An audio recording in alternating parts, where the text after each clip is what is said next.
Vamos a terminar con una serie de estudios que hemos venido realizando después de haber terminado la exposición de la carta del apóstol Pablo a los colosenses. Y de manera intencional, como iglesia, decidimos traer 3 enseñanzas a manera de serie, con el único propósito de animar a la iglesia. Y el primer sermón, el primero de los estudios era seguridades falsas, en que nosotros tenemos nuestra seguridad. El segundo estudio tenía como nombre, como tema, de ánimo o de tropiezo. Y ahora, en esta tarde, quiero que consideremos juntos la palabra de Dios, y el título, el tema del sermón para esta tarde es Más que vencedores. Y los 3 temas estuvieron de alguna manera relacionados. El primero era con respecto a dónde está anclada nuestra seguridad, dónde está anclada la seguridad de nuestra salvación.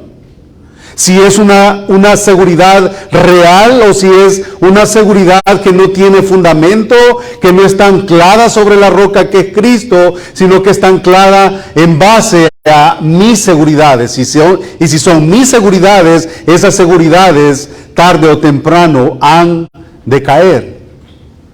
El domingo pasado era... Y quería yo y que juntos nosotros fuéramos a considerar si nosotros, después de haber considerado nuestra seguridad en Cristo, que luego lleváramos y llegáramos a reconocer si nosotros como iglesia local, como hijos de Dios, como miembros de la familia de Dios, miembros de la asamblea de creyentes, consideráramos si nosotros estamos siendo de ánimo dentro de la iglesia para nuestros hermanos, o si estamos siendo de tropiezo, como lo era, como lo vimos nosotros en los primeros capítulos, en los primeros versículos del capítulo 14 de la carta del apóstol Pablo a los romanos. Decidid no ser de tropiezo para los hermanos, era prácticamente la base del estudio pasado. Entonces, después de haber considerado estos 2 sermones, ahora, como propósito, quiero que nosotros consideremos qué privilegio es el que nosotros tenemos, el ser llamados hijos de Dios, cuál es la garantía que nosotros tenemos. Y que nos gocemos por esa garantía que nosotros tenemos en Cristo Jesús. Así que juntos quiero que por favor vayamos a la carta del apóstol Pablo siempre a los romanos en el capítulo 8. Y vamos a estar considerando de los versículos 31 al versículo 37. Carta del apóstol Pablo a los romanos, capítulo 8, versículos del 31 al 37, y yo les pido, por favor, que se pongan sobre sus pies para darle lectura a la palabra de Dios. 8, del 31 al 37.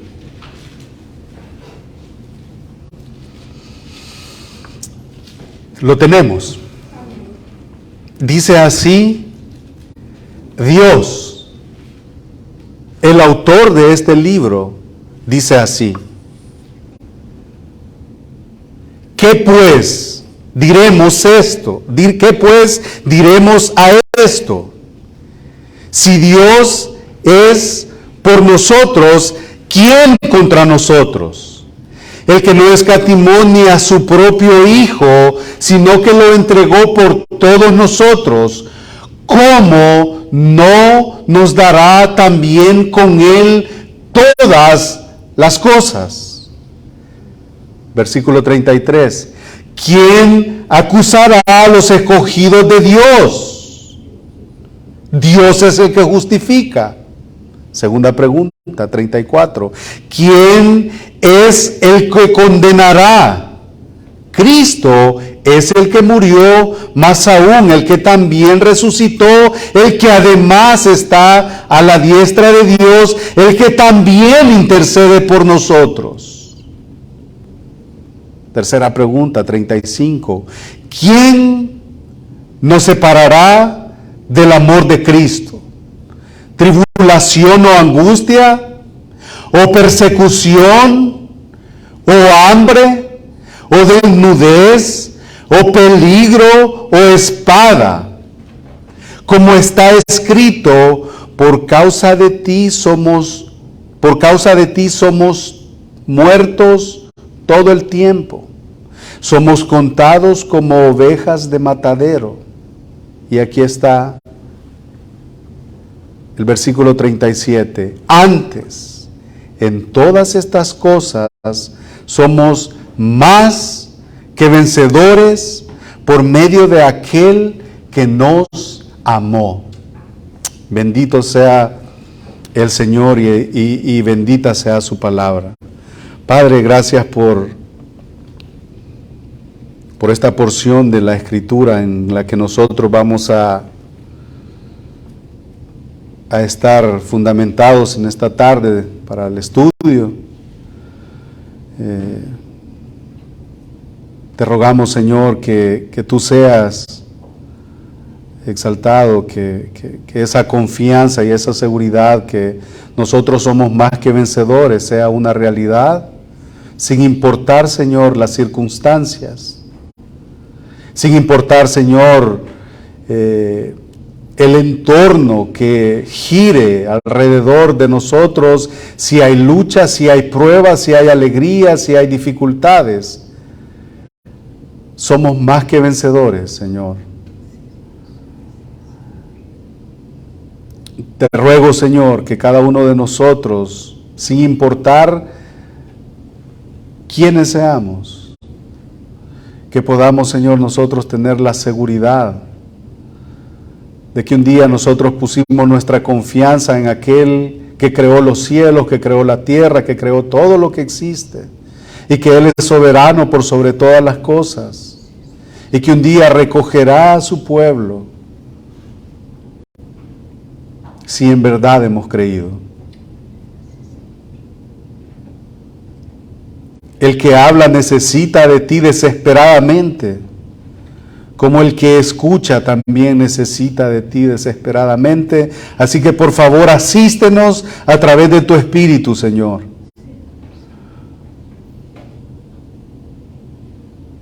Para ser transformados a la imagen de tu Hijo Jesucristo, en la glorificación y en este proceso, Señor, de nuestra santificación. En el nombre de Jesús oramos. Amén. Pueden tomar sus asientos. Más que vencedores. Más que vencedores.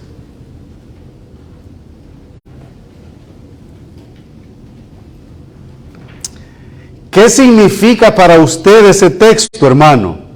Hermana. ¿Qué significa para usted ese texto? Esa es la pregunta que nosotros hemos escuchado en muchas ocasiones. ¿Cuántas veces hemos estado en un estudio bíblico y nos preguntan qué significa ese texto para ustedes? Pongamos un ejemplo, digamos que estamos hablando del siguiente texto. Romanos 8:37, pero en todas estas cosas somos más que vencedores por medio de aquel que nos amó. Y nos encontramos nuevamente en ese estudio y el maestro pregunta, ¿qué creen ustedes que significa ese texto? ¿Qué creen ustedes que significa ese texto? Y no tarda una hermanita en levantar su voz, levantar su mano y decir, yo creo que Cristo pagó por nuestras victorias. Y un hermano a la par de ella complementa, sí, No importa el problema. Yo una vez tuve una gran prueba en la escuela de la cual no hubiera podido salir victorioso, pero Cristo me ayudó.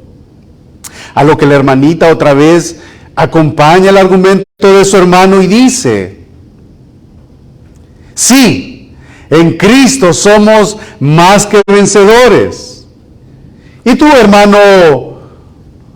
Mili, y usted, hermano Baldo, y usted, hermano Luis, y hermano Sam, hermana Felicia, hermana Marina, y usted, ¿qué te dice ese texto? Este texto habla a mi vida porque yo tuve una enfermedad incurable y resulté victorioso, porque por sus llagas fui sanado, dice la hermana o el hermano. En verdad soy más que vencedor. Y en más de una ocasión nos ha tocado estar en un lugar así. Y el resultado de tal pesquisa de opiniones y de tal va y viene de opiniones fue que Cristo pagó el precio y yo recojo los frutos. Y el razonamiento va algo así: tú trabajas día y noche, y esto es lo que prácticamente significaría si nosotros agarramos toda esta pesquisa de opiniones. Tú trabajas día y noche, tú recibes un pago por tu labor, tu esposa toma tu cheque y va y compra un carro con el fruto de tu trabajo. Entonces eso quiere decir que tu esposa es más que victoriosa. Eso sería prácticamente lo que esta argumentación está presentando. Muchas de estas razones pudieran estar fundamentadas en la Escritura. Mucho de esto pudiera ser verdad de alguna manera. Pudiéramos encontrar textos en lo que la Escritura de hecho avalan estas nociones. Pero la pregunta que está sobre la mesa es: si en efecto este texto de Romanos 8:37 dice todo lo que el hermanito Carlos y la hermanita aquí y el hermanito allá, queremos ver si eso es lo que dice el texto. Romanos 8:37, ¿en verdad podemos hacer esto con la Escritura? ¿En verdad, acaso mi opinión o lo que el texto habla a mi vida es lo que marca la pauta para la interpretación de la Biblia? ¿Acaso un texto puede significar lo que a mí me plazca? Bien dijo alguien sobre las escuelas de pensamiento que se han infiltrado en la iglesia moderna. En un principio, lo que el texto decía era verdad. Después, lo que era comparable o comprobable era la verdad. O, en el posmodernismo, lo que tú pienses o digas, eso se toma como verdad. Y si no, miremos alrededor ahora. Alguien dice que es un gato y si alguien le contradice se metió en problemas. Alguien piensa que es un lobo y anda como lobo y se quiere vestir como lobo y él dice y hasta huye como lobo. Si alguien le contradice, él dice que es lobo y eso lo mantiene como verdad. Pero usted en sus 5 sentidos vaya y dígale que es un ser humano, se metió en problemas porque lo que él dice es verdad. Eso es el posmodernismo. Lo que nosotros creemos, lo aseveramos como verdad. Así que tras haber examinado la base de nuestra fe y al darnos cuenta del fruto que procede en el ser una nueva criatura, que fue el primer sermón, después de haber examinado nuestra intencionalidad de ser de ánimo en la iglesia con nuestros hermanos, eso fue el segundo sermón. Ahora abordamos este sermón con la intención de tener la firme convicción de que el fin de la vida cristiana no es su felicidad aquí y ahora, No termina a la hora de nuestra muerte, como muchos piensan, sino que el final de nuestra vida cristiana hay un lugar que nos espera en la gloria. Y eso quiero que tengamos como fundamento. La manera en la que el apóstol Pablo cierra el capítulo 8 es simplemente majestuosa y es prácticamente insuperable. Ustedes lo han leído, Romanos 8, a partir del 28 hasta el 39. ¿Qué es lo que dice el apóstol Pablo? Y muchos se quedan con la primera porción en donde dice, y sabemos que los que aman a Dios, todas las cosas les ayudan a bien, conforme a lo que por su propósito son llamados. Porque a los que antes conoció, a estos también los predestinó para que fuesen hechos conformes a la imagen de su Hijo, para que Él sea el primogénito entre muchos hermanos. Y ahí estamos bien. Y luego en el 30, y a los que predestinó, a estos también llamó, y a los que llamó, a estos también justificó, y a los que justificó, a estos también glorificó. Hay un proceso de salvación. Pero cuando llegamos nosotros al versículo del 38 en adelante, por lo cual,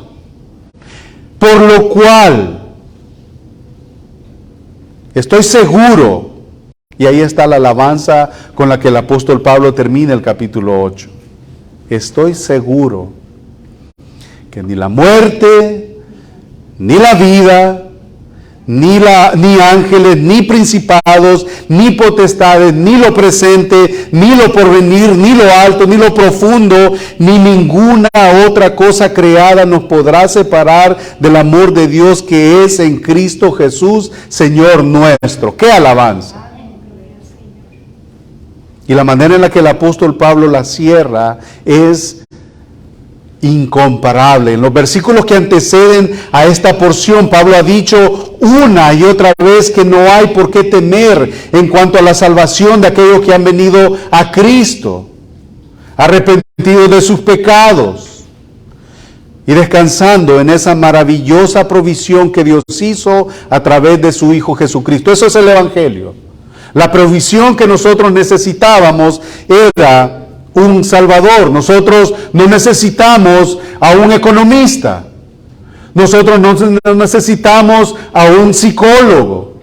Nosotros, el problema mayor de la humanidad, sea suyo, sea mío, sea de aquel que anda afuera, la mayor necesidad que tiene es la salvación de su alma. Por lo tanto, la necesidad era la necesidad de un Salvador. Y el único que podía satisfacer esa necesidad era Cristo, el Cordero sin mancha. Juan dijo, he ahí el Cordero de Dios que quita, que elimina el pecado del mundo. Pero pareciera que es tanto el gozo que está experimentando que añade algo más. Que por cierto, hermanos, Romanos, lo que hasta el momento hemos experimentado gozo, esto nos alentará más a seguir esperando ese glorioso día. Hermano, usted se ha preguntado, ¿alguna vez usted se ha preguntado por qué va a una iglesia? ¿Por qué asiste a una iglesia? ¿Se ha preguntado usted alguna vez? Ir cada domingo, híjole, otro domingo. ¿Cuál es el propósito por el cual usted viene a la iglesia? Si usted viene porque usted quiere ser librado de la ira venidera, usted tiene un propósito equivocado. Porque el propósito final de todas las cosas es la gloria de Cristo. Es la gloria de Cristo. Si nosotros venimos porque no queremos sufrir en el infierno por una eternidad, no estamos pensando no estamos pensando en la gloria de Cristo. Estamos pensando en que yo no quiero arder por los siglos de los siglos.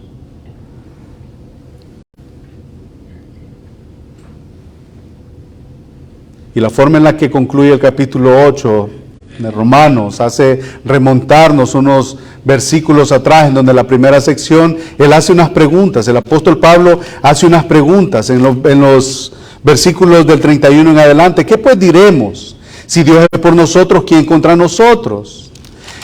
Hace preguntas, pero también provee la respuesta. ¿Quién acusará a los escogidos de Dios? Y él responde, Dios es el que justifica. ¿Quién es el que condenará? Cristo es el que murió, más aún. Ahí está preguntando, pero también respondiendo. Pero en el versículo 35 dice, ¿quién nos separará del amor de Cristo? Y empieza y sigue haciendo preguntas, tribulación o angustia o peligro. Entonces, como está escrito, somos más que vencedores por aquel que nos amó. La verdad, hermanos, es que estas cosas son altamente alentadoras y debemos abrazarlas con toda confianza al ser llamados hijos de Dios. ¿Se imaginan qué privilegio? Después que nosotros hemos sido hijos de ira, lo mismo de aquel de que usted piensa que necesita salvación. Nosotros hemos sido hijos de ira, lo mismo que los demás. Y más de usted, más de una ocasión, usted ha orado por un familiar, por un amigo, por un conocido, por un vecino, que usted sabe que él necesita de Cristo. Pues esa misma necesidad era la que usted y yo teníamos. Éramos hijos de ira, lo mismo que los demás. Y en vista de lo que hemos visto en los versículos anteriores, el apóstol concluye con este himno, como ya dijimos, que pues diremos a esto, y dicho sea de paso, que no se nos olvide que sí es cierto que hay un gozo venidero, que sí hay una gloria venidera, que va a haber una eternidad delante de la presencia del Señor. En todo ese proceso, en el interín, que no se nos olvide que existe Romanos 8:18, y quiero que vaya conmigo y que lo miremos. Romanos 8:18, porque si es cierto, ¿qué diremos a esto? Si Dios es por nosotros, ¿quién contra nosotros? Pero, Romanos 8:18 nos enseña también algo, y nos quiere decir algo. Pues tengo por cierto que las aflicciones del tiempo presente, ahí está, aflicciones. Alguien le dijo que venir a los caminos del Señor iba a ser un camino de rosas y que iba a ser un plan maravilloso para su vida. Maravilloso, sí, es cierto, es un plan maravilloso porque lo están rescatando del infierno. Pero entre que eso pase, la vida va a presentar obstáculos. La vida va a presentar persecuciones. La vida va a presentar aflicciones. Pues tengo por cierto que las aflicciones del tiempo presente no son comparables. Hay aflicciones ahorita. Usted puede tener alguna aflicción, alguna enfermedad, puede tener algún problema, puede tener alguna dificultad laboral, puede tener alguna dificultad de cualquier índole.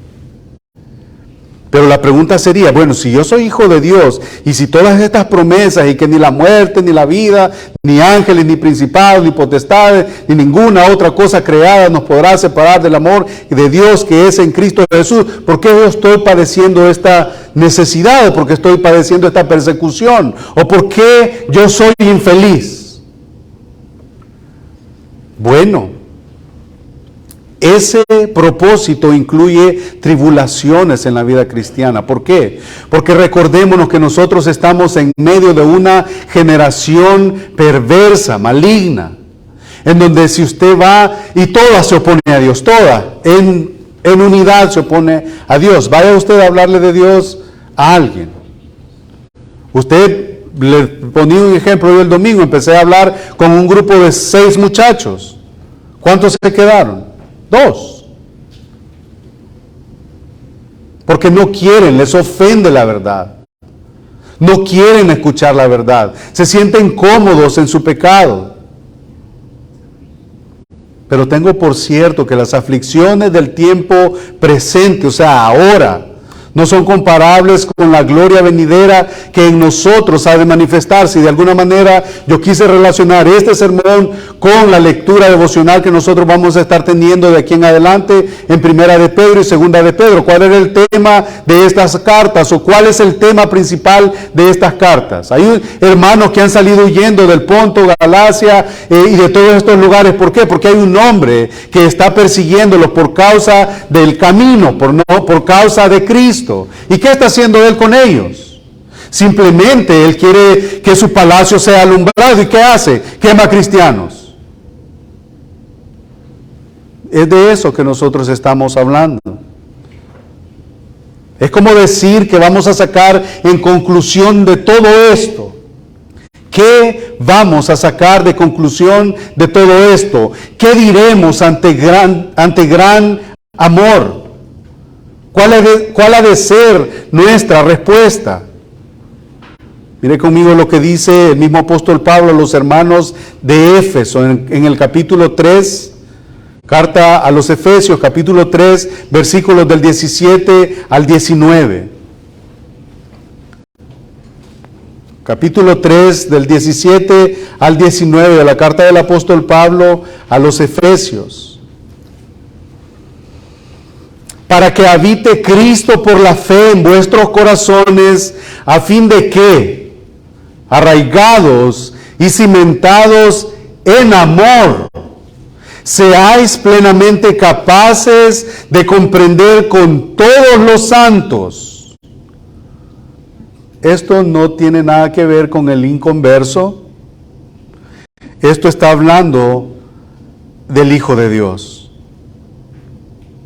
Para que habite Cristo por la fe en vuestros corazones, a fin de que, arraigados y cimentados en amor, seáis plenamente capaces, o sea, completos, con completa capacidad de comprender con todos, con los que ustedes están sentados acá, a quienes ustedes les llaman hermanos, con todos los santos, cuál sea la anchura, la longitud, la profundidad y la altura, y de conocer el amor de Cristo que pasa, que excede a todo conocimiento, para que seáis llenos de toda la plenitud de Dios.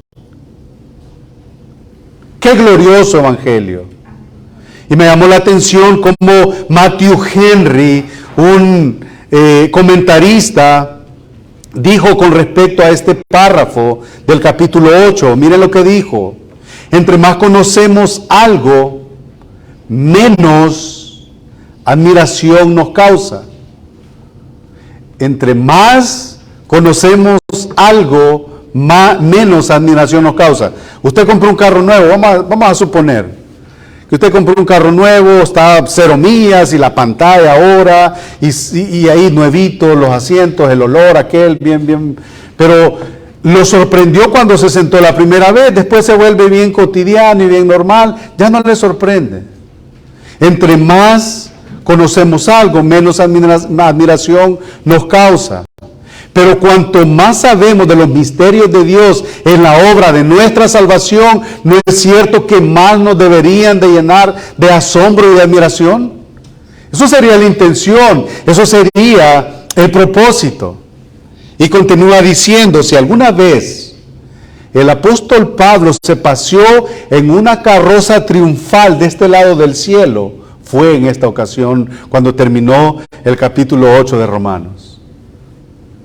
Vemos también la forma en la que reta a los enemigos de los hijos de Dios que intenten todo tipo de mal en contra de ellos.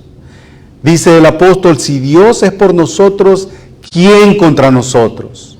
Hermanos, ¿quién podría infundirle temor a usted si usted está en las manos de Dios?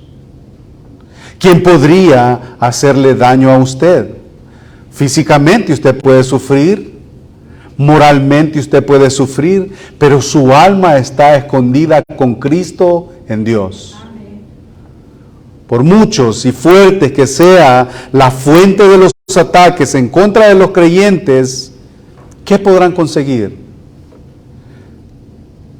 Recordemos, las puertas del infierno no van a prevalecer en contra de la iglesia. Hermano, hermana, ¿anda usted conforme al Espíritu? Entonces, si es así, usted es la iglesia del Dios viviente, es un embajador del reino de Dios sobre la tierra, y sobre nosotros cargamos un anuncio y un sello que dice, Hijo de Dios, y si hijo, también coheredero con Cristo. Incluso Satanás mismo juega un papel, ustedes han jugado ajedrez. dama, y yo no sé cómo se llama este juego acá acá, pero usted juega, usted tiene peones ahí, tiene ciertas piezas que usted mueve a su conveniencia. Pues Dios es lo que hace con Satanás. Él lo mueve a su antojo, porque el soberano es Dios y no nuestro enemigo. ¿Se recuerdan el caso de Job? Y el caso de Job a nosotros nos deja inquietos y nos deja pensando. ¿Por qué? La Escritura dice que este hombre era perfecto, recto, temeroso de Dios y apartado del mal. Perfecto, recto, temeroso de Dios y apartado del mal. Tenía 7 hijos.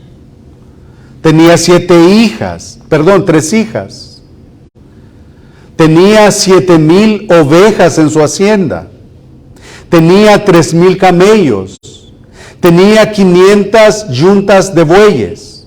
Tenía 500 asnas. Tenía muchísimos criados. Era el varón más grande de todos los orientales. Cierto día vinieron los hijos de Dios a presentarse delante de él, delante de Jehová. ¿Y quién cree que se había colado entre los hijos de Dios? Ahí está.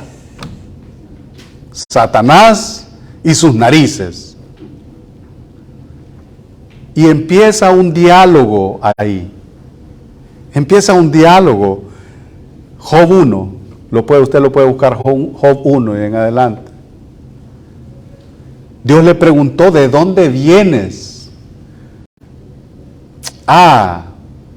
Vengo de rodear la tierra. Vengo de rodear la tierra. Busque conmigo Job. Job 1. Vengo de rodear la tierra. Y empiezan ahí los alegatos.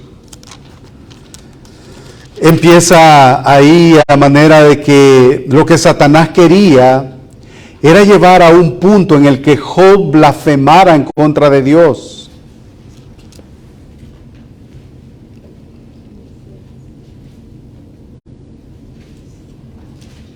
Un día vinieron a presentarse delante de Jehová los hijos de Dios, entre los cuales vino también Satanás. Y dijo Jehová a Satanás, ¿de dónde viene? Respondió Satanás, a Jehová dijo, de rodear la tierra y de andar por ella. Y Jehová dijo a Satanás, ¿no has considerado a mi siervo Job, que no hay otro como él sobre la tierra? ¿Se imagina? Varón perfecto y recto, temeroso de Dios y apartado del mal. Respondiendo Satanás a Jehová dijo, ¿acaso teme Job a Dios de balde? O sea, poniéndolo en duda ahí, ¿acaso no va a ser suficiente la confianza que Job tiene en su Dios?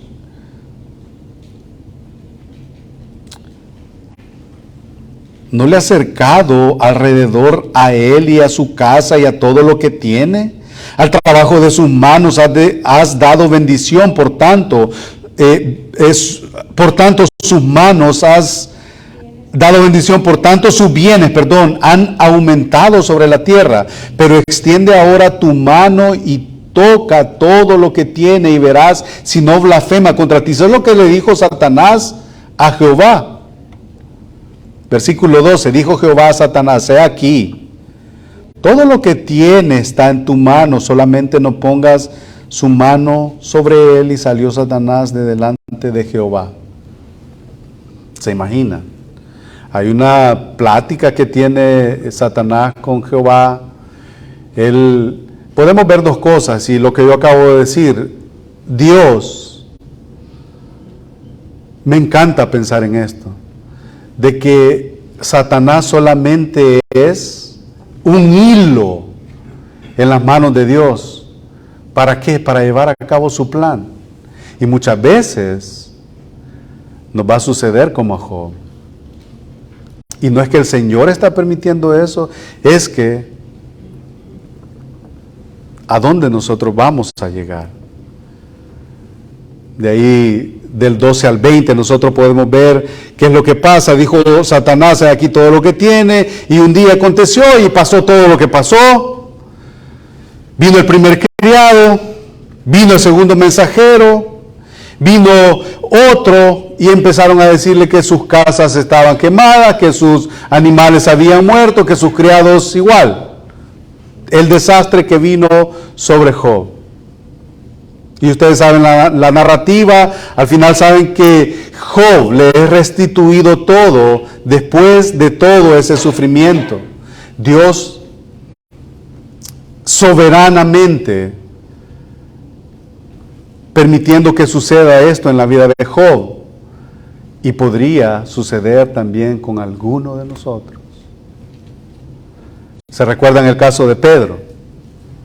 En Lucas 22, del 31 al 32, dijo también el Señor: Simón, Simón, he aquí Satanás os ha pedido para zarandearos como a trigo.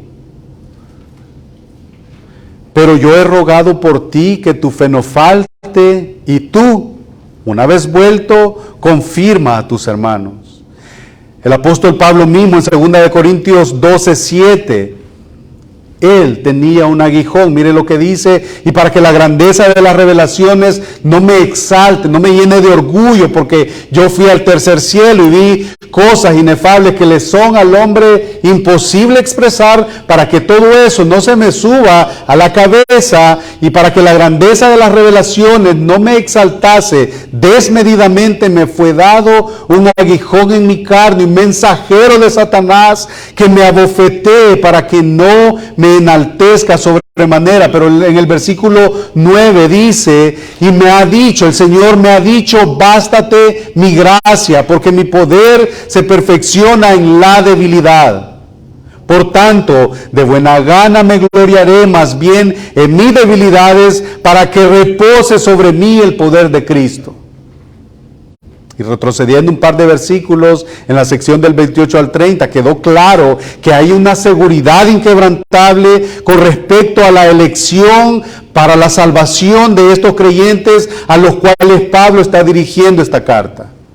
Es posible que cualquier persona o cualquier circunstancia sea la causa de que un creyente pierda su salvación. ¿Será posible?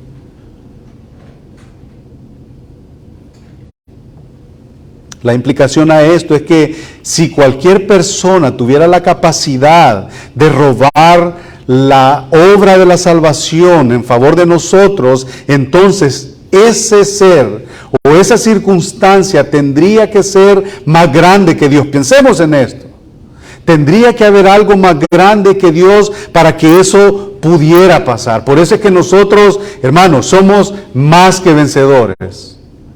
La implicación a esto es eso. ¿Acaso habrá alguien que dentro de los límites bíblicos y concebibles podría anular nuestra condición actual de que ninguna condenación hay para los que están en Cristo Jesús? Romanos 8:1. ¿Existe alguien o algo que sea más grande que Dios? David declaró con toda confianza y sin reservas en el Salmo 27, del 1 al 2, Jehová es mi luz y mi salvación. ¿De quién temeré?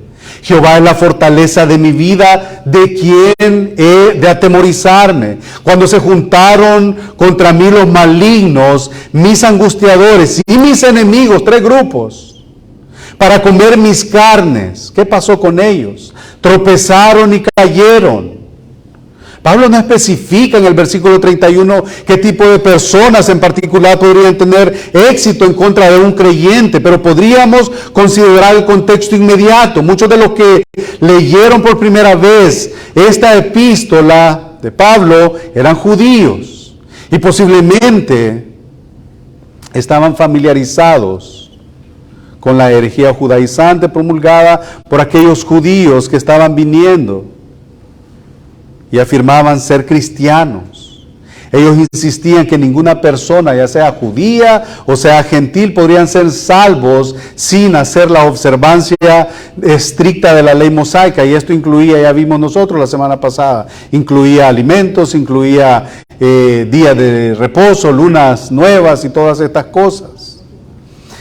En el Concilio de Jerusalén fue precisamente esto que se llevó a cabo, y precisamente para discutir y dejar en claro este asunto asunto. Y la decisión unánime del cumplimiento forzoso fue que ningún cristiano debía de estar sometido a ningún ritual de la ley de Moisés.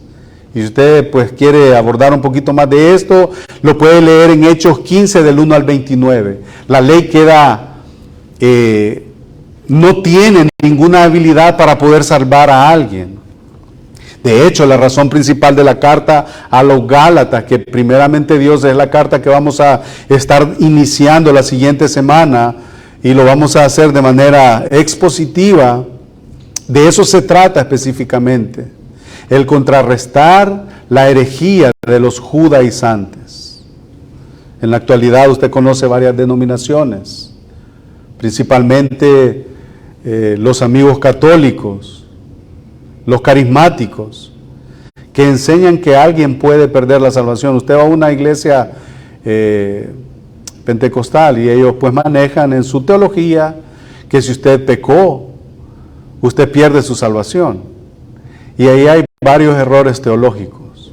El primero es de que si usted peca, entonces quiere decir de que usted el momento de su conversión ya no va a pecar, pero mientras nosotros estemos en este cuerpo, vamos a seguir pecando. Pablo en el capítulo 7, versículo 21 de Mateo, de Romanos dice, miserable de mí, lo que yo quiero hacer no lo hago.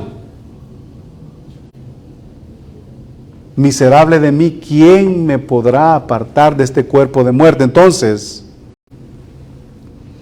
esto nos llevaría a retomar lo que hemos estudiado anteriormente y de lo cual se deriva la doctrina de la justificación. Hermano, hermana, si usted ha venido a Cristo en arrepentimiento y fe, confiando en la obra de Cristo, usted ha sido justificado, usted ha sido apartado, y usted, como lo enseña Judas, que aquel que es poderoso para guardarnos sin caída, o sea, Dios no es alguien que ahora dijo una cosa y mañana va a decir otra. La luz de las Escrituras nos dice que cuando pensamos y aceptamos la soberanía de Dios, recibimos más luz en cuanto a cada doctrina que nosotros abrazamos, pues Dios es soberano y la soberanía de Dios es donde cuelgan prácticamente todas las demás cosas.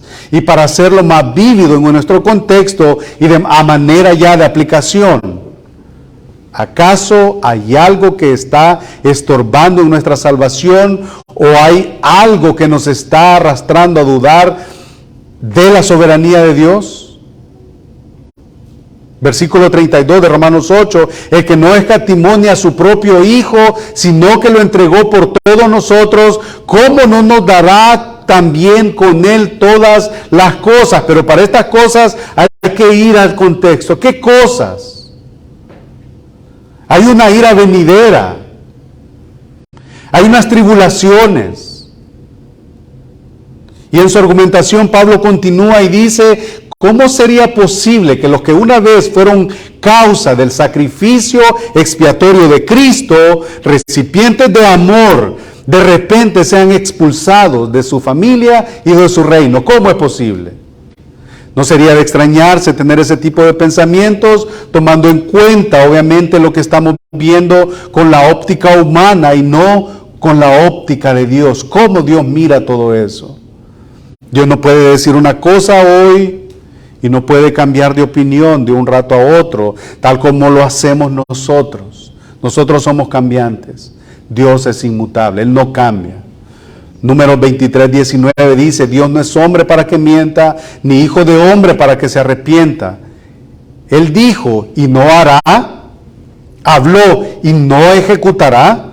Primera de Samuel 15, 29 también dice, además, el que es la gloria de Israel no mentirá, ni se arrepentirá porque no es hombre para que se arrepienta. Hebreos 6, 18, para que por dos cosas inmutables, en las cuales es imposible que Dios mienta, tengamos un fortísimo consuelo los que hemos acudido para asirnos de la esperanza puesta delante de nosotros. ¿Cuál esperanza? La salvación de nuestras almas, la gloria de Cristo.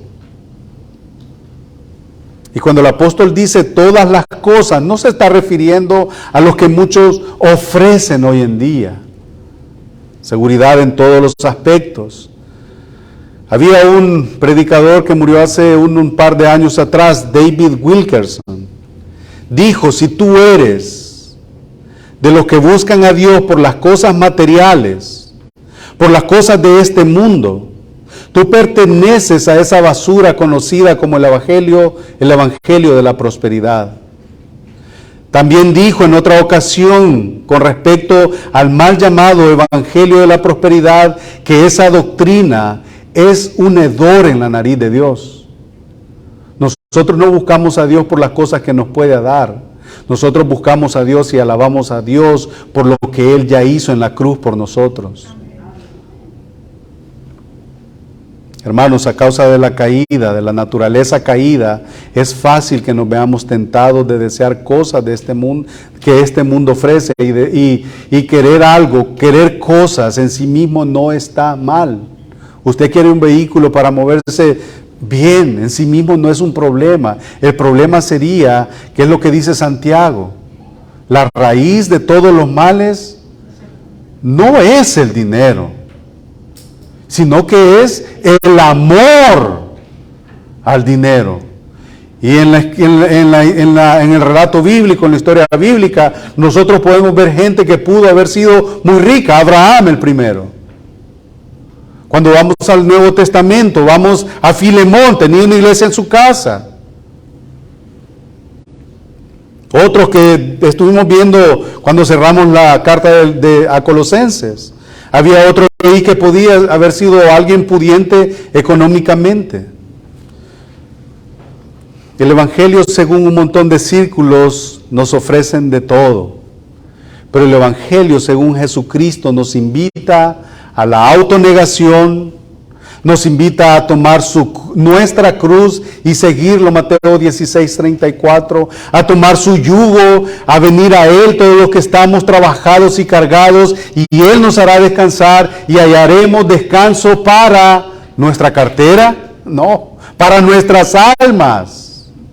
Mateo 11 del 28 al 30, como también dice que cualquiera que se considere amigo del mundo se constituye enemigo de Dios, Santiago 4:4. No améis al mundo ni a las cosas que están en el mundo, y si alguno ama al mundo, el amor del Padre no está en él, 1 de Juan 2:15 y 16. Dígalo, reclámelo, decrételo, en serio. Ciertamente hay privilegios que nosotros tenemos como hijos de Dios. Lo que nosotros nos ponemos es un privilegio de Dios. El plato que nosotros ponemos sobre nuestra mesa es un privilegio de Dios, es gracia inmerecida. El aire que corre por nuestros pulmones, eso es gracia inmerecida. El hecho de habernos levantado y respirar ahora es una muestra de la misericordia de Dios. ¿Qué privilegios hemos recibido? Así que mi intención en esta tarde, hermanos, es que seamos movidos a descansar en las manos de las cuales nadie, por ningún motivo, puede resbalar.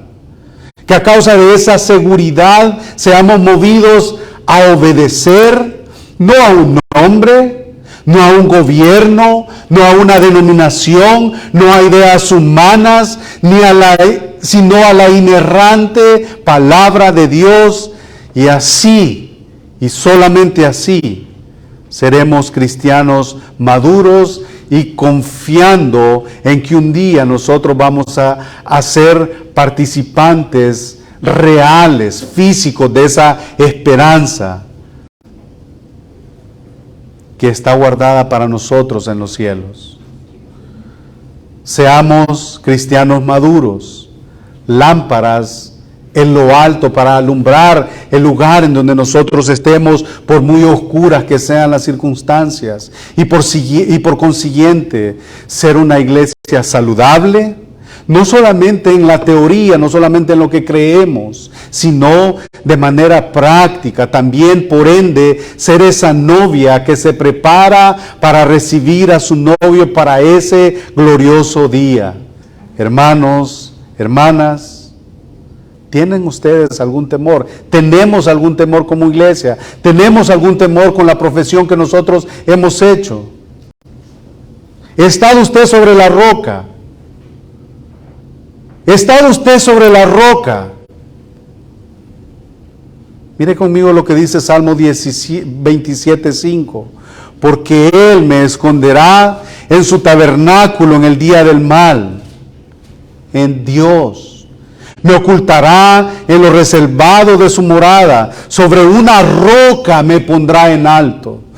Salmo 40 del 1 al 2. Pacientemente esperé a Jehová y se inclinó a mí y oyó mi clamor y me hizo sacar del pozo de la desesperación, de lodo cenagoso. Puso mis pies sobre donde, sobre una peña, y enderezó mis pasos. Ese es nuestro Dios. Para cerrar, después de un naufragio, en una terrible tempestad, un marino pudo llegar a una pequeña roca y escalarla. Y ahí permaneció durante muchas horas.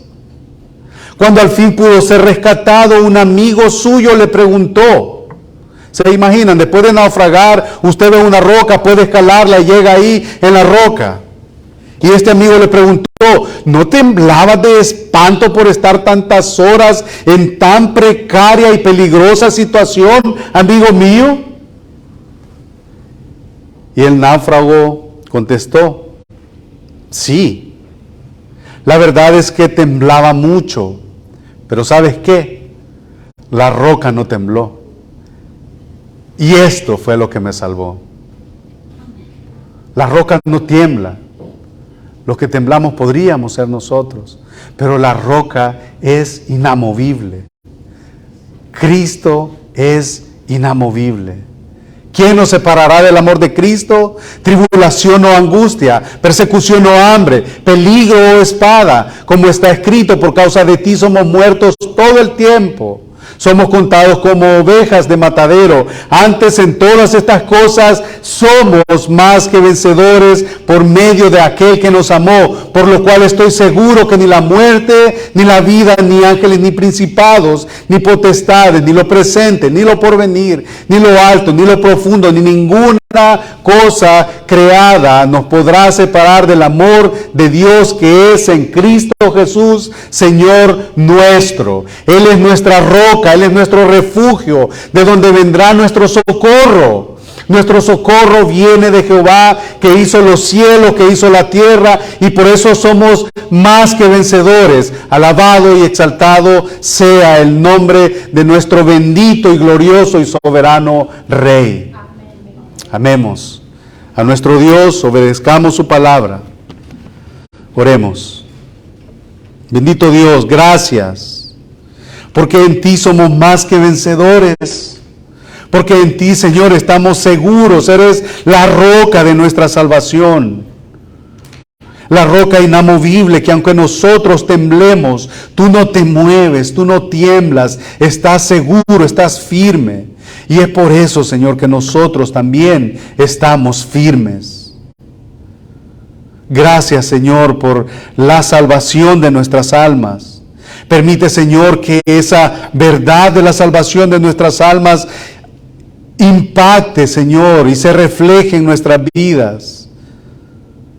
Gracias, Señor, por tu palabra. Gracias por el regalo de la vida eterna.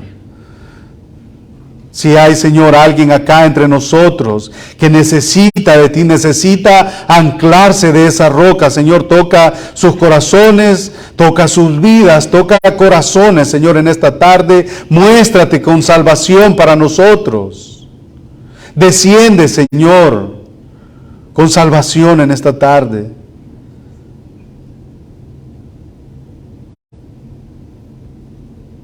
Que ahora sea el día de la visitación, Señor. Y que no sea rechazado ese día, que no sea rechazado ese mensaje. Entendemos, Señor, por las Escrituras, que las puertas de la salvación están abiertas de par en par para todo aquel que se considere un moribundo espiritual y que venga a ti arrepentido de su pecado, corriendo arrepentido de su pecado. Entonces tú, Señor, le recibirás y cenarás con él y estarás con él. Y que una vez, Señor, esta alma necesitada de ti viene a ti, Señor, tú jamás despreciarás a un corazón contrito y humillado. Qué gloriosa es tu palabra, Señor.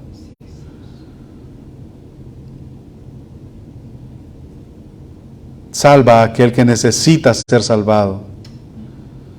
Y santifícanos, Señor, a aquellos que necesitamos ser santificados. Para la gloria de tu nombre, nosotros pedimos todas estas cosas, Señor. Gracias por tu presencia en esta reunión. En el nombre de Jesucristo oramos. Amén. Amén. Gloria a Dios, hermano. Gracias.